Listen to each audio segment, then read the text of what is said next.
All right, how you guys doing today? We're about to hop into the review of Proverbs chapter 29. This is part 2. The first things first, though, we'd love to make sure that you like the video, hit that exit full screen, scroll just a little bit, like the video, and then full screen it back up. You feel me?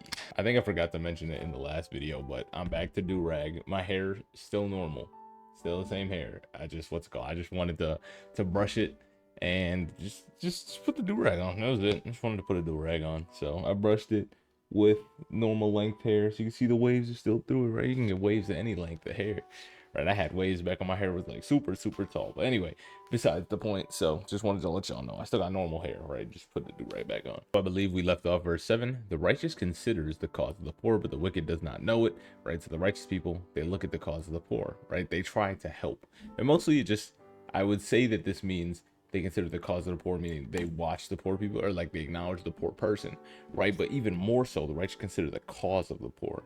Not only their cause, but the cause of why they are poor, right? I've seen it listed sometimes in some infographics, maybe memes. No, I don't think memes, but like people estimate that fixing the homelessness or the food crisis in America at least would cost some like negligible amount of billions of dollars. And I say negligible because we're trillions of dollars in the debt, like of in debt, right? We're trillions of dollars in the hole. Some billions, like I don't even think it was pushing 100 billion. And to fix the homelessness or to fix the food crisis, I don't know if that's yearly. I don't know if that's a one-time thing, right? But even still, we can make gigantic skyscrapers to house the homeless people. And then it just becomes an issue of, oh, that's just rooms that some landlord or something couldn't make money off of. But if it's government run, then it doesn't really cost much. And I'm not really saying put them in jail, but I'm just saying like gigantic skyscraper, right? Big skyscrapers somewhere in the country.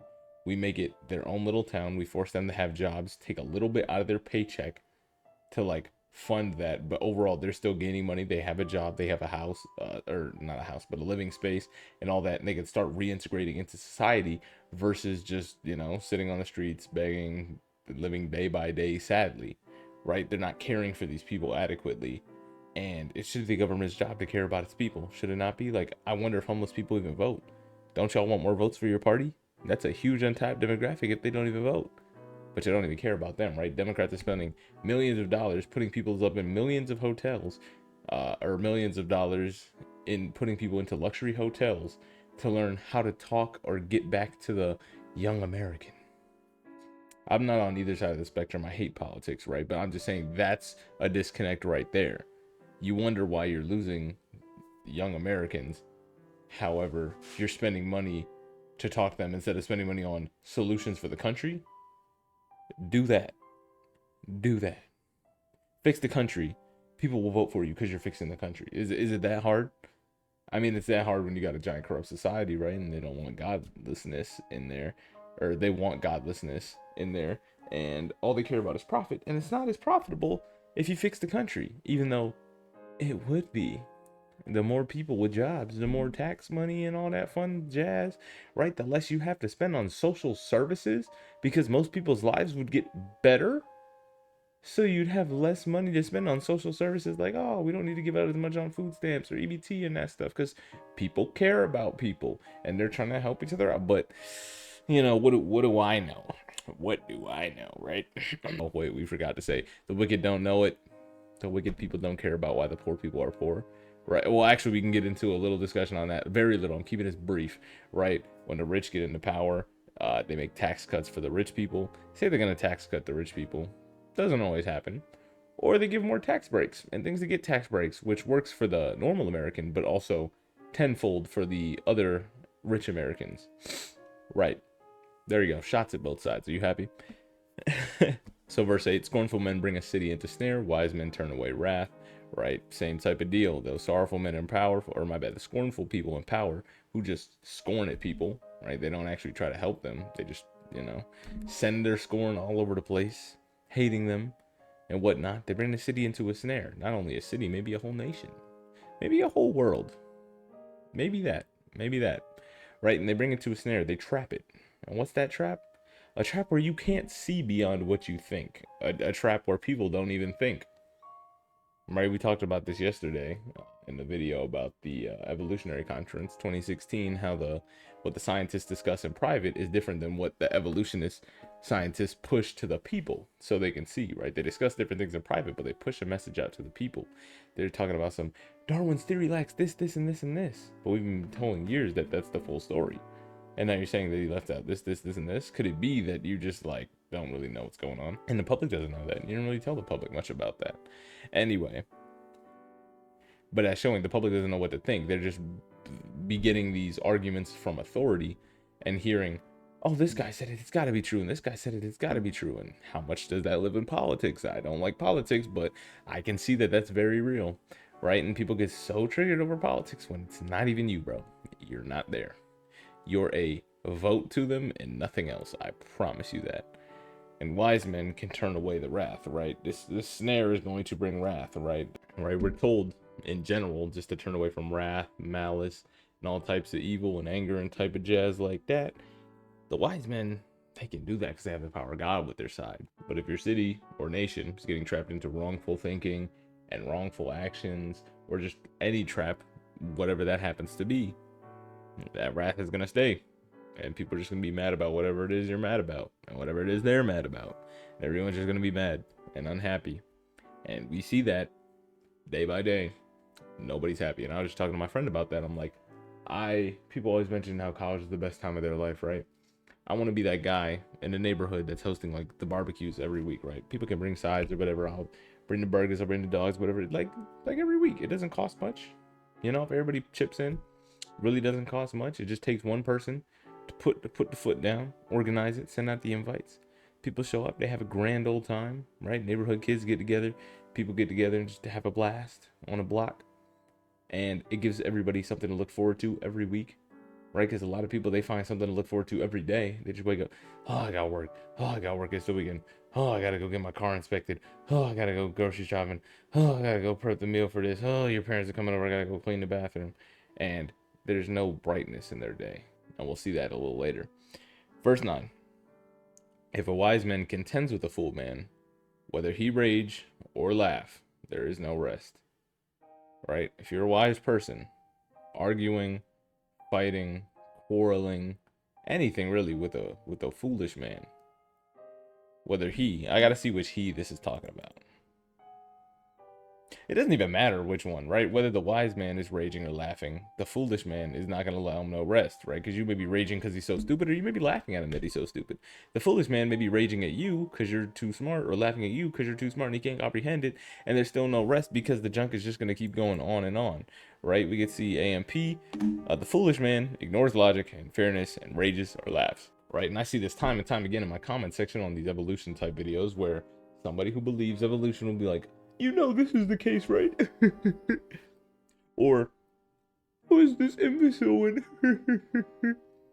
You're so dense. And they just sit there and laugh.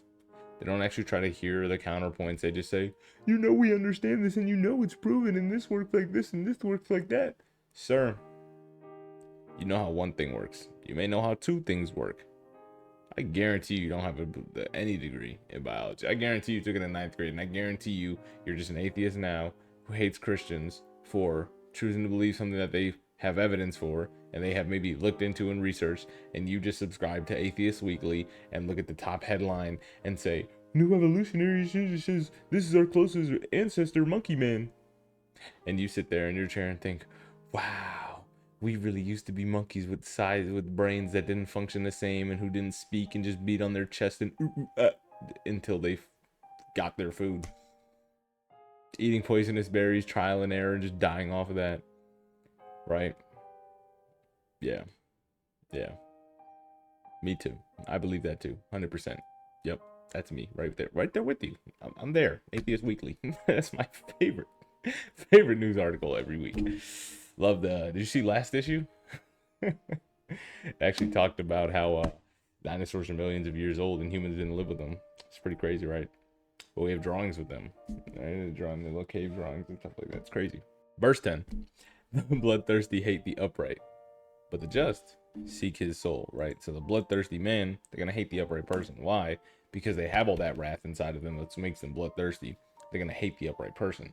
who can put away that wrath and who doesn't have to be. Maybe you've probably heard the saying, right? A hateful person only wants to incite more hatred because it makes them feel better, right? People only bully other people to bring them down so they feel better about themselves. Same type of deal, right? Bloodthirsty hate the blameless because of his integrity, but the upright and concerned for his life. You ever tell somebody like, I'm gonna go to this because that's not really my scene? For Christians, you could probably relate to this, and they're like, come on, just do it. Or like, bro, why do you want to do it? You're a buzzkill. You never were no fun and stuff. Like, but the upright are concerned for their life, right? We seek our own souls. How the cookie crumbles, right? And this is what I was talking about, that anger stuff earlier. A fool utters all his mind, but a wise man keeps it till afterwards. And in a new translation, the New King James, I believe, it says, a fool vents all his feelings, but a wise man holds them back. Literally, spirit. A fool vents his spirit, a wise man can hold it back. And Pastor Paul said that this can manifest in many ways, right? When the whole theme of this is just wrath. The theme of this section of verses that we've been talking about today is wrath. I didn't know that beforehand, but I'm just kind of seeing it. They're all tied together, the same type of thing, right? You're mad, you want to spit that out, you want to tell somebody that you're mad, right? That's why therapy is a whole thing, right? People just spewing their mind and spewing their feelings and all this type of jazz. And to some extent, cool, that works. Somebody can give you some great advice in a human standpoint, right? But you're not going to fix that. You're not going to get down to the root cause and something that can fix it, something that can renew your mind and change your heart, right? That's only what God can do. You want to vent to God. You want to pray to God. Do that. Don't look at the universe. Don't look at these rocks. Don't look at a therapist and say, you can fix my life and you can help me. They can't. You can help you by going to God. You can also help you by creating a false sense of reality that you can help you, which will work for a little bit, but until your kingdom decides to war against itself, it shall crumble, right? But a wise man can keep it in, right? So many people I work with, and this doesn't go unnoticed for all the people who are like me, right? A lot of people that I work with, they're always like, oh, another day, or oh, this student is stupid, oh, this junk is dumb, right? Orientation, they're talking about some, oh, they always ask the stupidest questions, and oh, I gotta wake up, we gotta work tomorrow, and oh, I wake up at 7:30, and I have to do this job. It's not I get to do this job. Right, for me, selection process was very low, right? We only do staff of 24. Our school is a very big school. I'm talking tens of thousands of people. 24 people get to lead orientations. We get paid. This is great resume experience. This is meeting a whole bunch of students. I see this in a very positive light, right? I see it from a mentor perspective, right? I'm an early childhood education major. I want to help a lot of people. I want to be a teacher, principal, superintendent, further down the line. I want to help people. I want to help my area. I want to help new students, and as the orientation starts, I want to help them get the most out of their college experience from what I know about college in my 3 years that I've been here, right? So many things to do. Our school is big, which means a lot of opportunities and a lot of stuff and a lot of things to do, opportunities to have, people to meet, right? How do you get the most out of that? That's why I started this job, or why I joined this job. Same reason I was a resident advisor, an RA. Same reason I want to be a teacher, right? To just help people. And so many people, they just get mad and they vent it all out. The amount of complaining I hear, the amount of gossip I hear, we were talking about this also, right? People just like to be unhappy. They don't have anything to look forward to. They get together, they just talk about other people. You got nothing going. Me and my friend, we were just like, y'all ain't got no personalities. We were talking to each other about this. It's like, do you have no personalities? Do you have nothing to talk about? To where you just sit down and you talk about other people for like X amount of time? Get together and it's like, oh, did you hear about this person did it, what that person did, and with this, and that? Do you not talk about nothing else? You have no personality for yourself, no interests, no hobbies, no goals. Like, I get that you can only talk about that stuff for so long, but your goal should be to expound on those things, right? To push further with those things, not just say like, I told you I want to be a early childhood education major, principal, superintendent, right? Could have told you guys that one time, never brought it up again because, well, I told you my goals, right? But as things go on, right, we learn stuff from here and I bring it back up and I relate it to stuff that I learned in class. I relate it to different studies and different things of psychology or how the brain works or how you're supposed to rear children. And I bring that back into this and say, this is how you can see it there. This is how you can see it there, right? We talk about children all the time and how they're raised and all this type of stuff because it matters. That's every single person. Every adult has been a kid. Nobody just spawns in as an adult. So that junk matters. And because of that, right, even if you don't want to believe in like the psychology of it, like whatever, there's truths to it, regardless of whether you want to see them or believe in them or not, right? They're still there regardless of what you want to think. But you hear how I keep bringing that up because it keeps relating to different things, right? The both of the jobs I mentioned, I did them, one, for good resume experience, two, because they paid and offer benefits, but three, because they're good for the future. They're good for my goals. They teach me things and I can bring them up, right? Sure, I'm talking about other people here, right? I'm venting about the other people, but it's not like I'm venting about them and complaining about them. I'm using them as a touch point in the story to say a fool utters his mind, but a wise man keeps it till afterwards. A lot of the Christians I know, they don't just get together and talk about people. They don't just get together and hate on people all the time, right? They're generally pretty happy people. They're rarely sad. I rarely see them. I don't even think I've seen any of my Christian friends angry before. To be honest, it just don't feel right. Like for me, I hate yelling. I hate being mad. I was talking to my brother about this earlier. We were talking about like people in relationships and how they argue and stuff like that. And I'm like, sure, it's healthy. Like I remember back when I had the mindset, when I was more worldly, and I had the mindset of it's healthy to fight. And to some extent, yes, it's healthy to have a disagreement and to get it settled. What's not healthy in the thing is yelling and fighting. And I was saying how it's super unhealthy in a relationship if you're fighting about the things that don't matter. My brother's like, I'd rather fight about the things that don't matter than the things that do matter. And I was like, see, but fighting about the things that do matter, they matter, which would warrant some fighting. I can rock with that, right? To some extent. I'm not talking about yelling and screaming, right? But maybe some like little headbutting or, little, nothing crazy, nothing out of the ordinary. However, the things that don't matter, you're fighting about whether you want to get pizza or Taco Bell tonight. You're fighting because somebody left the toilet seat up. You're fighting because somebody wouldn't take the trash out. And I just think about this to myself. I'm like, in relation to the trash, if you lived alone, you'd be taking the trash out. You'd be cleaning the bathroom. You'd be washing the dishes. You'd be cooking every single night by yourself. You'd be doing that thing. You now have somebody else inside of your life.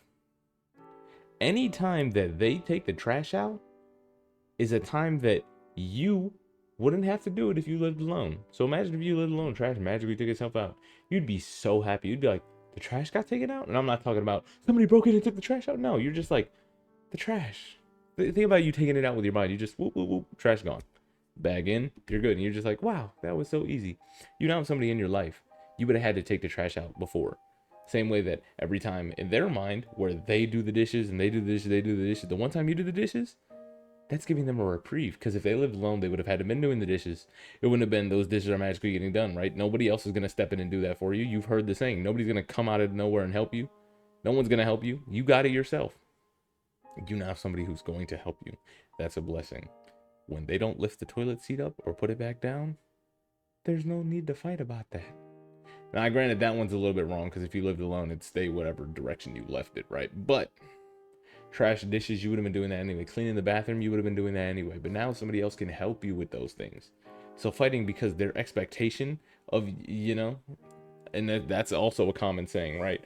Disappointment is usually tied to somebody not meeting your expectations. Change your expectations, not their output. And all of this ties back into the theme of all these verses. Put away wrath with the power of God. Because your flesh, it wants wrath. But God, he said, pray always and rejoice always. And he is faithful to us because he's faithful to himself. All right. That's going to be the end of the video. Hope you guys have yourself a fantastic rest of your day. Peace.